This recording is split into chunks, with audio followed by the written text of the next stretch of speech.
Hello everyone, I'm Jay from Boulder Creek Railroad, and today I'll be unboxing this Southern Pacific Lines Morning Daylight passenger car set from Kato, USA. So before we get started, I wanted to do a big shout out to Lombard Hobbies. I purchased this set from them, and they sent me this cool metal card that has an HO scale and N scale wheel gauge and track gauge, as well as some gummies and a cool tote bag. So I had no idea they were saying that to me. But big shout out to them for doing that. Didn't have to do that. So now, with that out of the way, let's get into the review here. So this is a 10-car passenger set from Kato, USA. They stopped producing this last year. So as of the time of me recording this video, so there are a lot of these sets on the internet and a lot of people scalping them for that reason. On eBay, the cheapest one I saw was like $280. I picked up this one for less than $200 from Lombard Hobbies. Most of the big box retailers that you can pick up, like online retailers as well as mom and pop shops, sell these for the price of roughly around $189. When you add shipping on top of that, it gets a little closer to 200, but I got this one for $179 with shipping, and it was still under $200. So don't buy them from eBay because you're just going to get scammed. So a little more information about the set here. On the back of the box, we have some more information about what is included within the set. You can see that there's the contents of the box on the inside there, as well as here you'll see the concepts of how it's supposed to be set up. I do not have any of the add-on articulated chair coaches. However, the set does come with one articulated chair coach. So you do need, I believe you need a total of 4 extra articulated chair coach cars to get the full length of the Morning Daylight. But for me, just having this 10-car set is enough since my layout's pretty small. So it's a very, very long train. A little bit more information here at the bottom, adding in the trip pins, disassembling the articulated cars, and then some other information about the bumper that comes with the set. Because this is a larger Kato passenger car set, it does include unit track as a display case for the unit. So it does have a couple pieces in there with the set. So I'll go ahead and open it up and I'll show you what's on the inside. So here is the inside of the set. So as you can see, again, we have that foam insert here. It's pretty firm. We have all 10 cars included in the set, and at the bottom here we have our unit track sections if you do want to display the train. There is a piece of plastic placed over the top of the cars in order to protect them further, also to keep them from falling out. So once you lift that up, the cars are now, pick the cars up out of the foam. So we'll start off with some of the smaller things before we go in depth with the rest of the cars. Included with the set, you get 9 pieces of these 10-inch straight sections from Kato for the display track. You get 1 bumper piece, and including in a separate parts bag, you get the little light piece for the bumper. It does not actually light up. It's just cosmetic, as well as 2 trip pins for the cars. So that's the separate stuff. Now let's go to the passenger cars. So before we get into reviewing the individual cars, let's just get some of this basic information out of the way. Each of the cars has metal wheels with plastic axles. The wheels have very thin flanges, allowing for operation on code 55 track. They also provide pickup to the interiors of the cars, and light kits are available if you'd like to upgrade the cars to have interior lighting. Each of the axles was measured with a wheel gauge, and they all were perfect. None of them were too wide or too narrow. Each car is equipped with Kato knuckle couplers. These are the updated versions that work well with microtrans couplers. Microtrains, I believe, does sell kits to upgrade the cars if you so, or if you would like to. So with that information out of the way, let's get on to this car here. This is the baggage chair car. It's the first car in the consist. Detailing is very nice. The plastic inserts for the windows have a silver sort of brim around them, which really helps enhance the realism of the coach. They also are flush with the sides of the car. It has an antenna separately applied on the top, as well as roof vents. And the interior of the coach includes a tan interior piece with chairs, as well as walls to have a detailed interior to the car. The bottom of the car has a little bit of streamlining on it. It also has a few hatches and ventilation areas for air conditioning units and other equipment accessibility to the underside of the car. For the front portion of the coach, it has a separately applied diaphragm and a separately applied brake wheel. This is also the only car to have painted a painted side of the car here, or front of the car. This is because this is the only car that is put up next to the locomotive. The rest of the cars in the consist would be coach to coach and thus do not need painting in order to have a consistent looking consist. The next car is a standard coach car. This also has a separately applied antenna on the front. Same detailing for the windows and a full interior, just like the rest of the cars in the consist. Nothing too special about this coach. It's just another standard passenger car. I do, however, have a Concours standard daylight passenger coach from my previous train, and just as a comparison, here's the other half of that coach, and there's that one. So you can see there is a huge difference in detail here, especially with the addition of that fluting on the side of the coach. Yeah, definitely much better than other coaches I have in my personal collection, as well as have seen on other people's collections. So if you're looking for an accurate daylight passenger coach, this is about as best as you're going to be able to get. Next, we have the parlor car. It looks very similar to the standard coach car. However, the interior of the coach has swivel seating instead of the standard 2x2 coach seating that would be inside of the standard coach. This also does not have an antenna on the top of the car.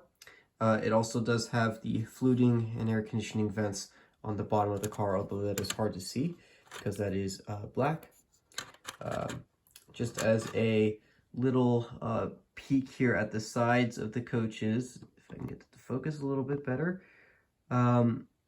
you will see that there's a slight difference in the ends of this coach compared to the other ones. I mean, a lot of the coaches have this sort of detailing here, but this side is not completely empty like this one is here. You can see that one is completely empty, and that one has a door. So most of the coaches have that sort of arrangement for the fronts and back of the coach.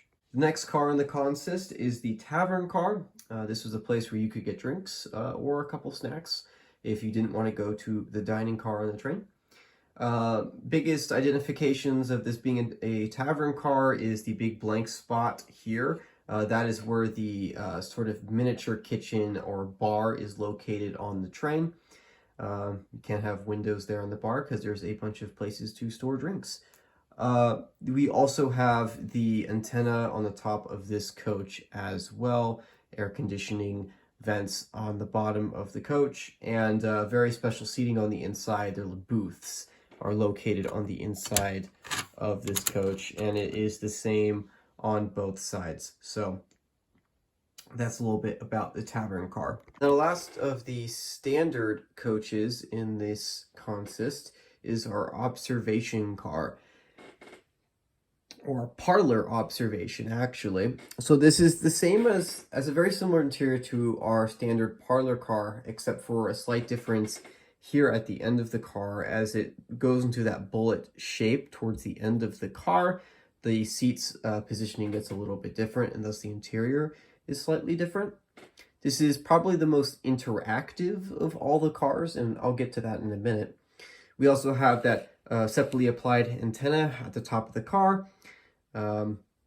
Same window arrangement as well, with interesting plastic bits there towards the end as it starts to do that sort of bullet shaping.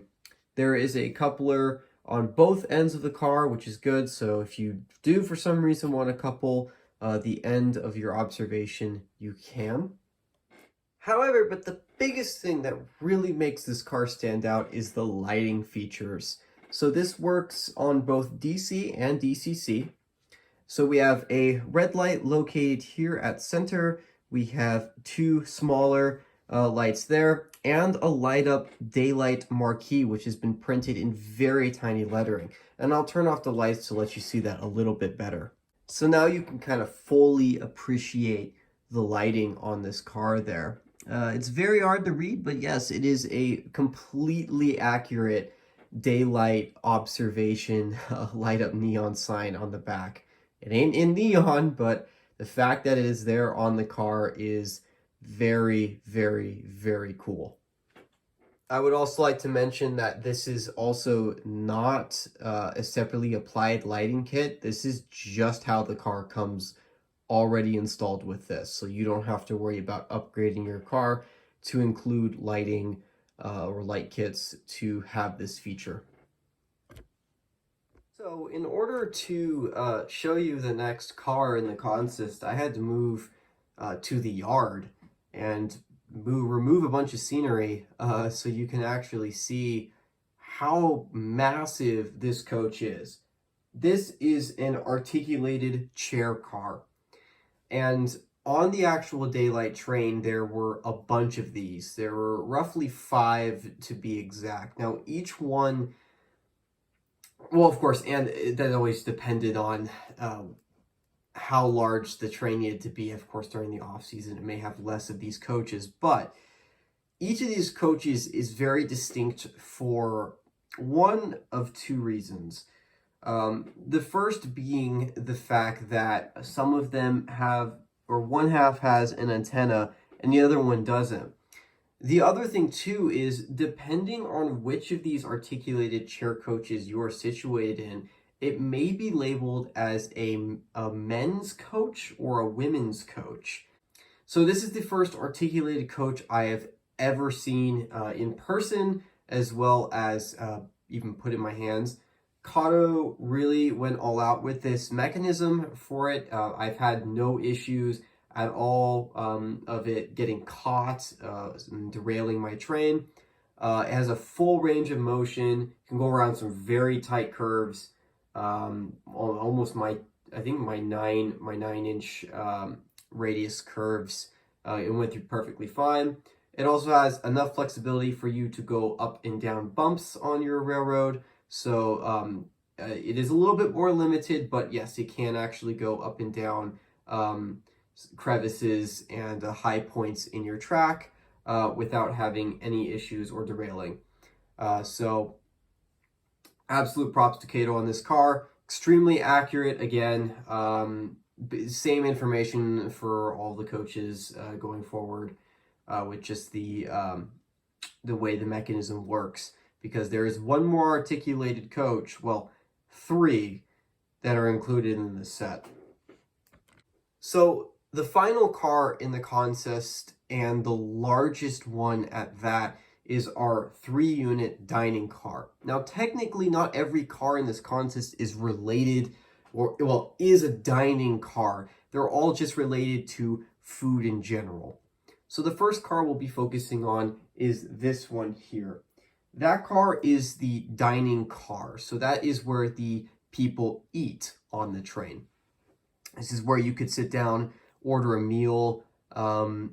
Interestingly, we still actually have the menus that were handed out. We have a record of them, and you can look them up online. They're pretty interesting. You can see exactly what you could have ordered on one of these trains. But that's where the people ate. And the car on the interior there has seating. So there's a table in the center, and then 2 booth seatings on the side so that you could sit down and eat. And again, this is an articulated coach, so we do have the articulation joint between this guy and this guy here. There isn't really much distinction between this and a standard coach car other than the interior. But the next car is probably the most different that we have. That is our articulated kitchen car. So this is where the food was actually prepared on the train. And you can see some of those vents there on top. It's a very SP design for vents. Almost all of their dining cars or kitchen cars had a very similar design to that. Now, in this car, off to the side, there would be a walkway, so guests could walk in between the front and back of the train without this being sort of a buffer to keep them from, at least for separating the train in half. But this car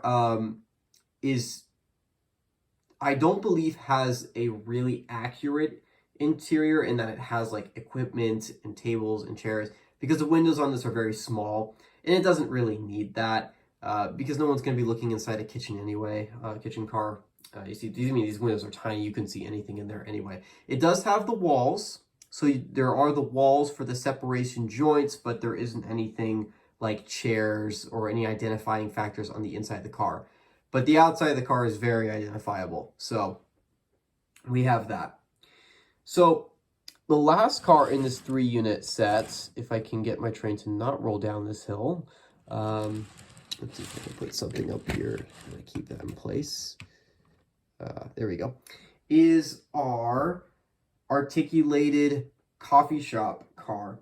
Now, coffee shop cars were a staple on SP trains. The San Joaquin had one, the Cascade had one, the Lark had one. Some of them were individual coaches, and I actually, if you remember, I actually did design a 3D printed version of the standard coach, not the 3-unit articulated version of those coffee shop cars.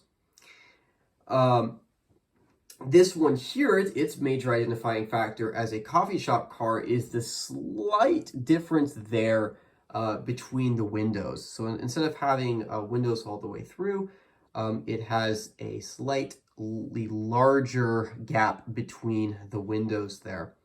And there you could just order a cup of coffee, sit down. Think of it as like a normal coffee shop like today, but just on a train.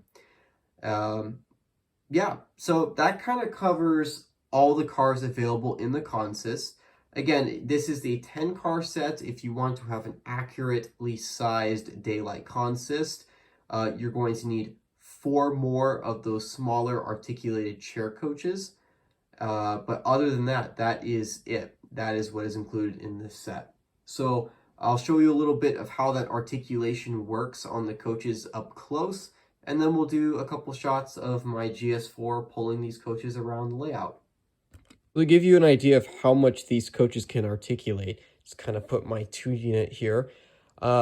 So that's up. That's pretty sharp. That's like a 4% grade there. And then it can actually go down a lot more too. And then that's how much it can curve. So I don't think you're ever going to get in a situation where your car's doing this at all on your layout. But if you have any worries about these cars not being able to handle your curves or go up your grades, unless you have like a 6% grade and like a 5-inch radius curve on your trains, I highly doubt you're going to have any problems with these coaches.